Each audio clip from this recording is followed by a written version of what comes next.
Imagine a weapon, the mere sight of which inspired dread, and a single shot from it could severely injure an unprepared shooter. A weapon that weighed as much as a full-grown man, turning its operating crew into virtual martyrs, relentlessly chained to their position. This is not merely a forgotten footnote of the war. It's a chronicle of a brutal, bloody technological race where the cost of error was measured in thousands of lives. Today, we will uncover the truth behind the most powerful and simultaneously the most tragic project of Soviet arms designers. You will learn about the monster born in the panic of 1942, about how brilliant engineers created a masterpiece that turned out to be absolutely useless. Why did this steel giant, capable of slicing through armor like butter, become a curse for its creators and eventually fade into oblivion? What shocking price did the infantry have to pay for this technological experiment? And why does the history of this Wunderwaffe end not in triumph, but in a harsh irony of fate? Watch this video until the very end. What happened to Project RES is not just a failure. It is a chilling story of how being just 1 year too late transformed the greatest invention into a pile of dead metal. Get ready, we are about to descend into the hell of the Eastern Front. 1942 on the Eastern Front became a time not just of heavy fighting, but a period of agonizing reevaluation of all pre-war doctrines and technical solutions. It was the year when the very earth trembled under the ceaseless roar of engines, and the sky seemed forever grayed by the stench of gunpowder. Soviet infantry, having borne the colossal blow of 41 on their shoulders, learned how to survive and fight back, but the enemy was not static. The technical arms race, invisible to the common eye but mortally tangible on the battlefield, was accelerating rapidly. In the trenches near Rjev, on the steppes near Stalingrad, and in the northwestern front forests, the most terrifying sound for the anti-tank gunner was not the bursting of a shell or the whine of a mortar, but the dry, shrill clang of a ricochet. This sound meant the collapse of all hope. Just yesterday, the familiar, reliable, and almost beloved long barrels of the Degtyarev and Simonov anti-tank rifles, chambered in 14.5 millimeters, seemed like a panacea against the steel monsters of the Wehrmacht. These rifles, created in record time at the start of the war, became a true symbol of resistance, the long arm of the infantry, capable of reaching the enemy where the artillery remained silent. They successfully punctured light PZ-2 tanks, armored personnel carriers, and early modifications of medium 3s and 4s, giving the infantrymen lying in a muddy ditch a fighting chance in an unequal duel against a multi-ton machine. But the war of technologies is a relentless process of adaptation. The year 42 brought an unpleasant, deadly surprise. German engineers and tank commanders, quickly assessing the threat posed by Soviet anti-tank rifles, PTRs, began to react. Tanks started growing additional protection. External screens appeared, shielding the sides and running gear, and supplementary sheets of high-hardness armor began to be welded on to the frontal plates. The quality of German steel was changing. Hardening technologies were improving. For the Soviet anti-tank rifleman, clutching the stock of his PTR-D, these changes were a death sentence delivered without the right to appeal. The very BS-41 rounds, with their metal ceramic core, which previously ripped through turrets and hull sides, forcing German crews to bail out in panic, now bounced harmlessly off the hardened, cemented steel. Only deep scratches, chips, or at best, shallow dents remained on the armor, none of which could stop the machine. The effectiveness of fire plummeted catastrophically. The confident engagement distance, which could have been 200 or 300 meters in 41, was now shrinking to suicidal values, 100, 50 meters, and sometimes even closer. This forced the rifle crews to display miracles of inhuman bravery, letting the clanking, tracked behemoths approach almost point blank. Such tactics, bordering on self-sacrifice, often cost the crews their lives. Tank destroyers died beneath the treads and machine gun fire, desperately trying to find a vulnerable spot in the steel hide of the beast. The blood-drained front demanded an immediate technical response. It needed not just a step forward, but a qualitative leap, a breakthrough. A weapon of a fundamentally new generation was required, capable not just of biting the tank, but of reliably disabling it by piercing the armor clean through, destroying the crew and internal systems at distances exceeding a grenade throw, several hundred meters. This was a matter of survival not for individual soldiers, but for entire units, a question of the stability of defensive lines and the infantry's ability to hold positions without heavy artillery support. In conditions of the most severe time deficit, where every day of delay was paid for with thousands of death notices, and under the colossal pressure of responsibility to the country, 3 Soviet designers accepted this challenge. Their names were Reshkov, Yermolayev, and Sluchatsky. These men perfectly understood the gravity of the task. They were not working in a vacuum. They read frontline reports and saw analyses of captured equipment. They realized that a simple modernization of existing 14.5mm systems would no longer save the situation. The potential of this caliber was exhausted. They couldn't simply increase the powder charge. The barrels couldn't withstand the pressure. They couldn't endlessly lengthen the barrel. The weapon would become untransportable. A radical, bold, perhaps even desperate engineering solution was required. A break from conventional calibers and designs, a shattering of the template. Thus, in the design bureau, under the hum of machine tools and the light of dim lamps, began the story of the 20mm anti-tank rifle, which received the index RES, a proud abbreviation formed by the first letters of its creators' surnames. This weapon was conceived as the Wunderwaffe of the Soviet infantry, the last and most weighty argument in the classic duel of man versus tank. The engineering thought of the group followed the path of creating a unique hybrid. They decided to combine the tactical mobility of a shoulder-fired small arm with the crushing power of light artillery. But any weapon begins with its cartridge. It is the ammunition that dictates the design of the barrel, the bolt, and the entire system. The main secret and the heart of the future RES system was precisely the ammunition. The designers, showing wartime ingenuity and pragmatism, turned to a solution proven by time and industry. They took as their basis the casing of the standard 45mm anti-tank gun, the 1937 model, the famous 45. This casing was powerful, capacious, and, importantly, already being mass-produced. But instead of the heavy standard 45mm artillery projectile, they necked down the case mouth to a smaller caliber, 20mm. This operation, known in ballistics as creating a cartridge with high sectional density, allowed for the creation of a true monster among ammunition. The new cartridge received the index 20x150R. Imagine this cartridge, an enormous bulbous brass casing filled to the brim with slow-burning artillery powder, crowned by a relatively slender, predatory bullet. All the colossal energy of the burning propellant charge, originally calculated to propel a heavy artillery round, was now focused and directed to accelerate a lighter armor-piercing shell.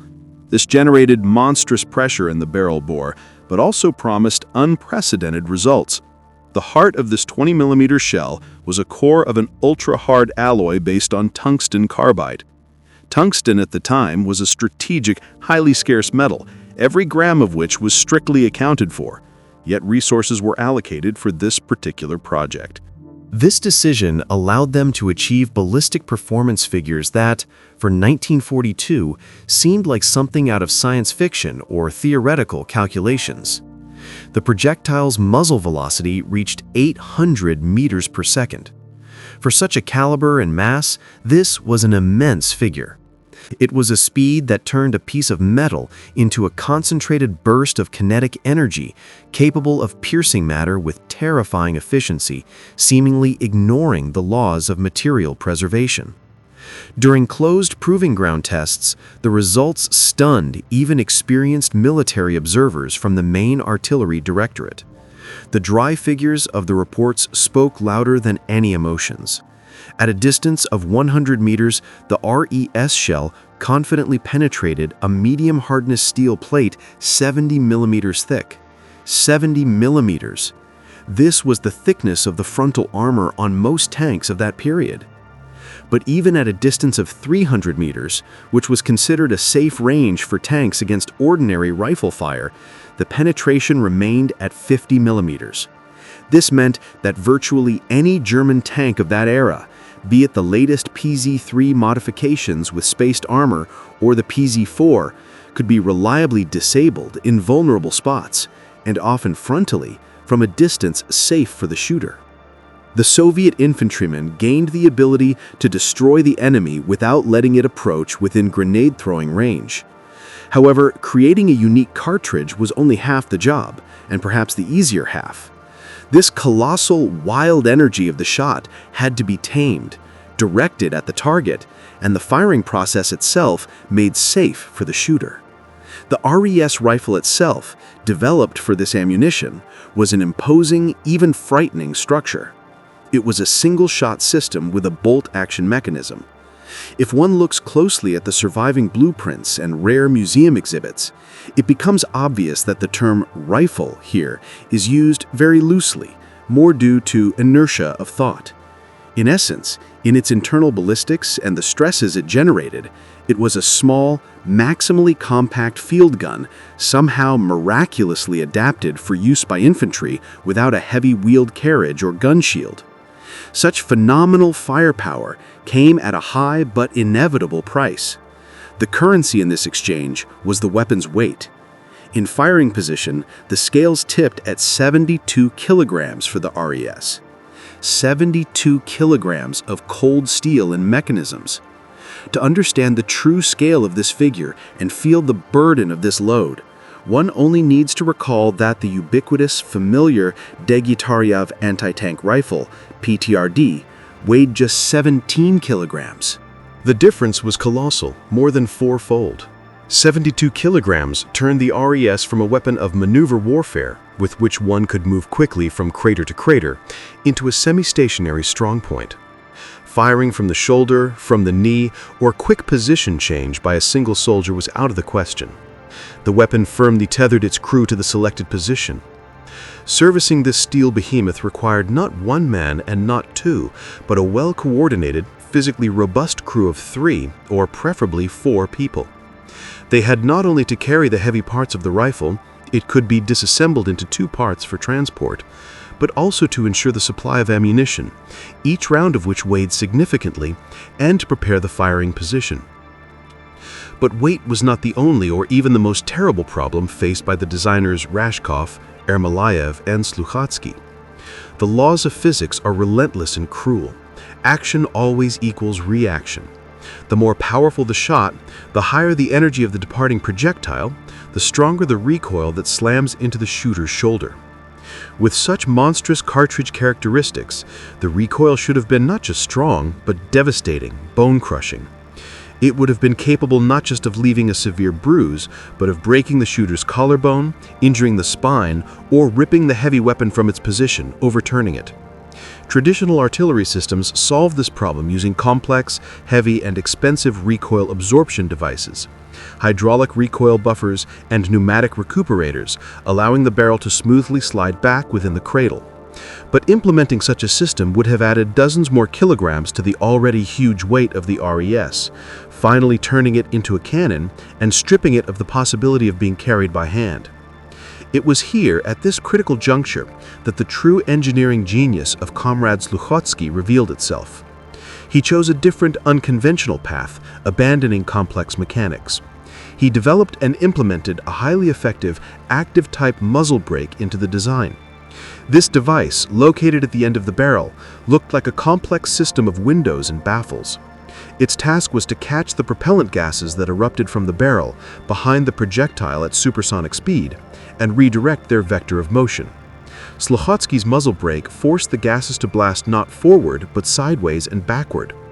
According to Newton's third law, the reactive force of these gases pushed the barrel forward, counteracting the force of the recoil pushing the weapon back.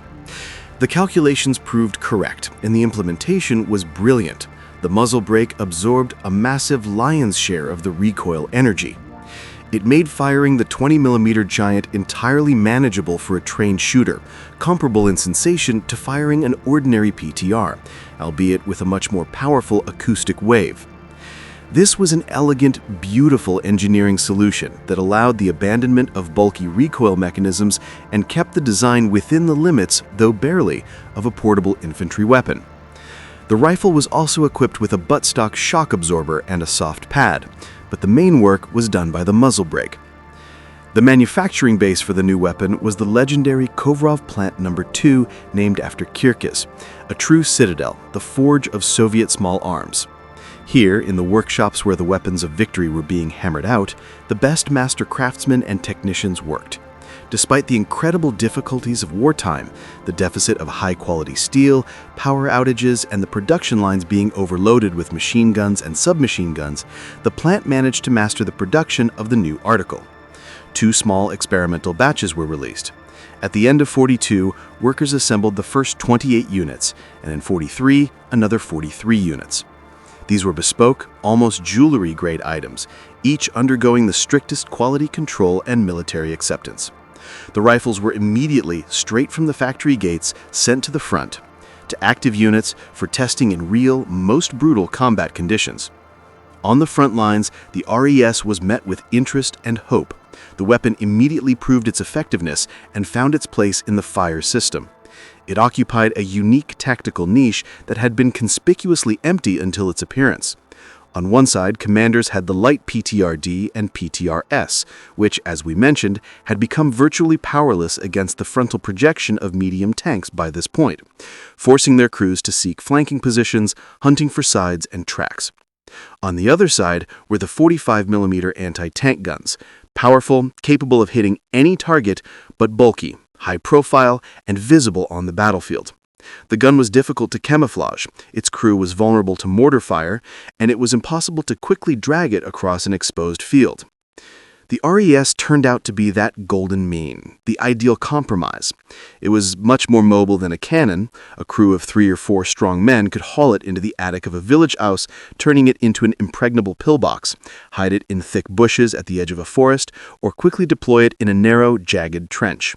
Yet the RES shot possessed a power comparable to the artillery strike of a light field piece. Battalion and regimental commanders who received these unique rifles highly valued the ability to engage protected targets, suppress machine gun nests in dugouts, and destroy light armored vehicles while remaining relatively inconspicuous to the enemy.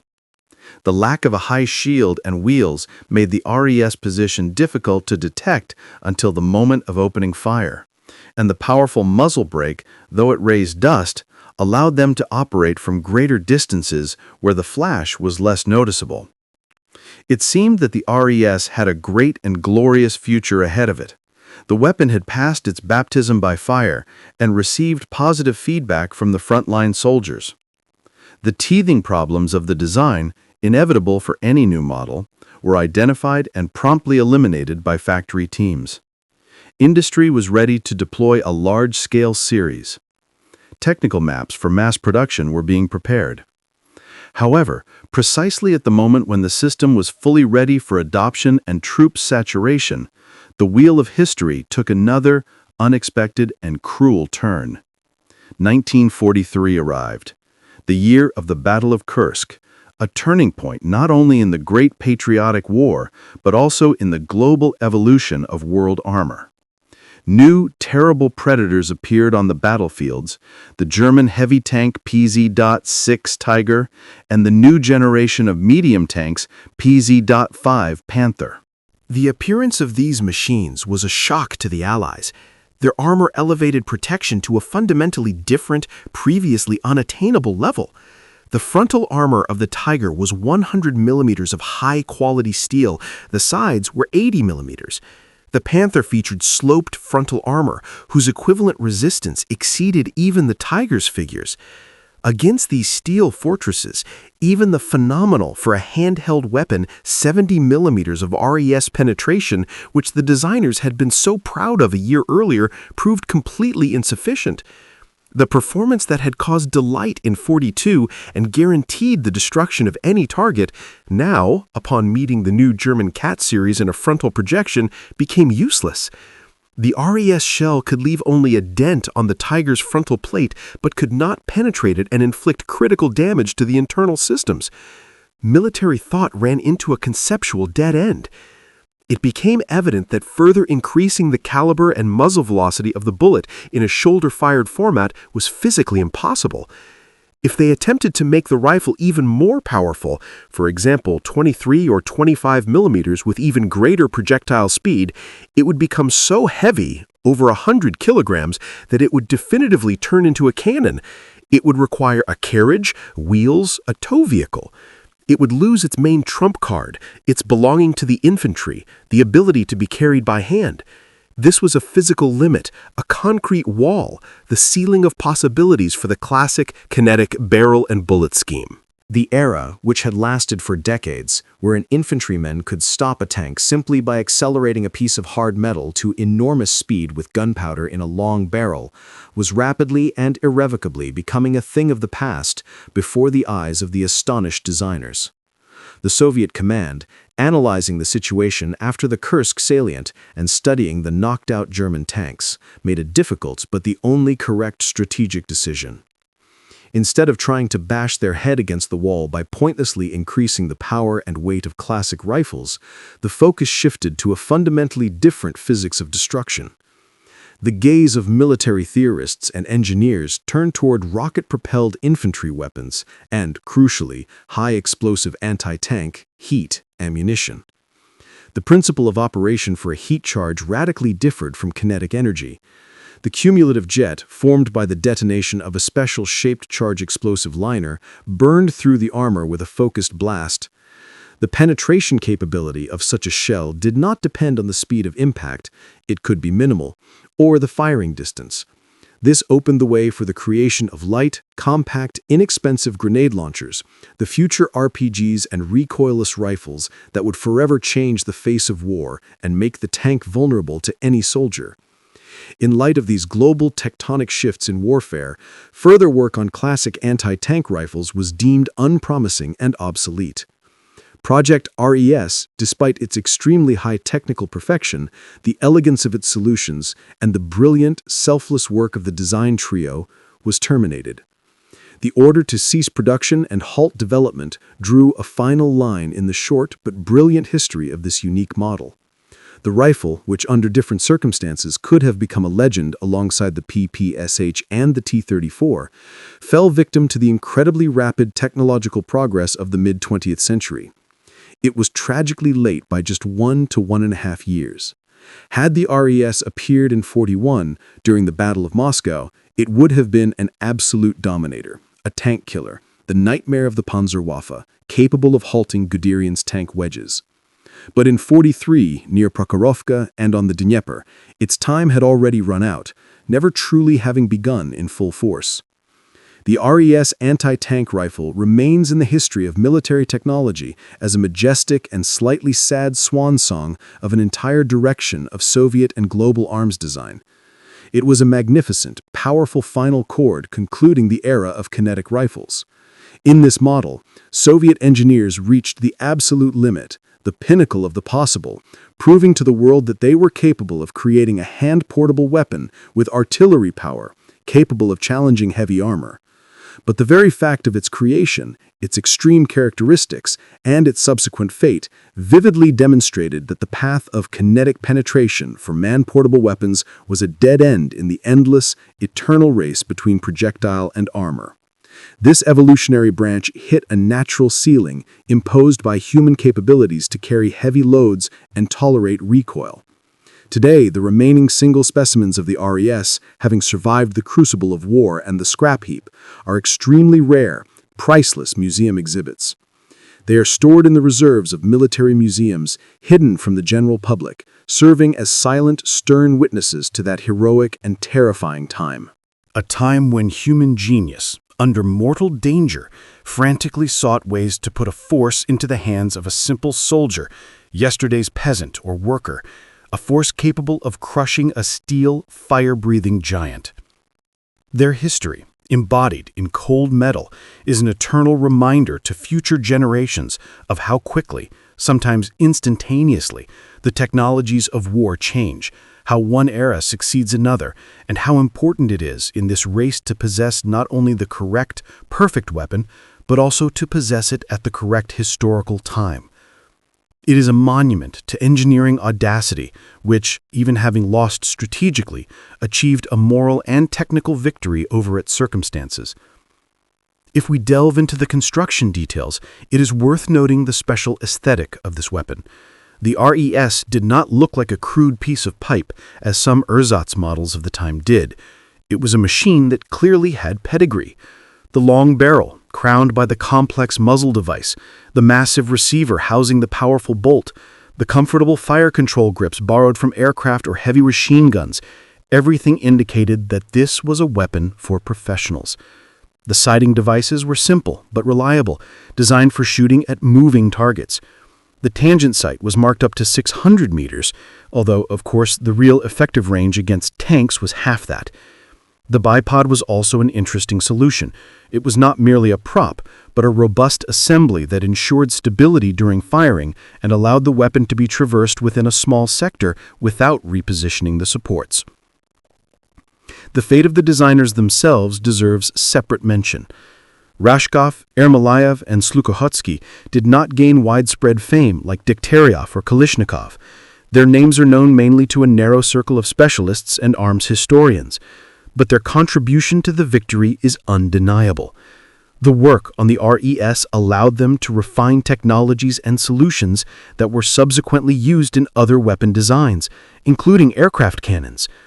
The experience gained in creating a muzzle brake of such efficiency was invaluable to artillery designers. They demonstrated that the Soviet design school was capable of solving tasks of any complexity in the shortest possible time, even if those solutions were at the very limit of physical possibility. Comparing the RES with foreign counterparts, we see an interesting picture. The Germans used their heavy anti-tank rifles, such as the PZB-39, but they were 7.92 mm caliber and relied on the ultra-high speed of a small bullet, which proved to be a dead end even faster. They also had the Swiss Solothurn S18 1000 in 20 mm caliber, but these were complex, expensive, and temperamental mechanisms, more automatic cannons than rifles. The Finns had their Lottie L39, nicknamed Norsupusi, elephant gun, also 20 mm, huge and heavy, weighing about 50 kilograms. The RES, in contrast, looked more powerful ballistically precisely because of the unique cartridge with the massive case from the 45. The Soviet rifle was arguably the most powerful in its class throughout World War II. No other shoulder-fired weapon in the world had such muzzle energy. This was an absolute record, the pinnacle of the pyramid. But let's return to 1943. Imagine the disappointment of the crews when their most powerful weapon, which had been knocking turrets off light tanks just yesterday, suddenly proved impotent. This was a tragedy not only of design, but of men. Soldiers who had hauled 70 kilograms of iron through mud and snow relied on the protection this power gave them, and when that hope shattered against the frontal armor of a tiger, it was a severe psychological blow. This is precisely why the transition to cumulative anti-tank weapons, the RPG-1 and then captured Panzerfausts, became so welcome and necessary. The soldier gained the ability to destroy any tank with a light disposable weapon. The era of professional anti-tank snipers with heavy rifles was ending, and the era of mass-produced infantry anti-tank weapons was beginning. However, the experience gained from the use of the RES was not in vain. The tactics for using heavy sniper systems, camouflage, position selection, and interaction with infantry, all of this formed the basis for modern tactics in the use of large-caliber sniper rifles, AMRs, which today are the direct descendants of the PTRs. Calibers 12.7 mm and 14.5 mm have returned to service, but now for combating light armored vehicles, radar stations, helicopters, and personnel in cover. And in every modern Barrett or Russian ASVK, there's a piece of that engineering audacity, that was laid down in Project RES. Concluding the story of this amazing weapon, I want to emphasize its symbolism once more. The RES is a monument to Soviet industrialization and the will to victory. To create such a weapon under conditions of evacuation, loss of raw material bases, and bombings is a feat. The cartridge made from a neck-down case, the barrel machined to the limit of precision, the muzzle brake calculated by a genius mind, all are parts of a single mechanism that worked toward victory. Yes, it did not become the Army's main weapon. Its circulation is negligible compared to the millions of Mosin rifles, but its role in the development of arms design is enormous. It was the necessary step, the experiment without which forward motion is impossible. The history of technology does not entertain hypotheticals, but the RES will forever remain in it as the Tsar rifle of the 20th century, the last and most formidable of its kind.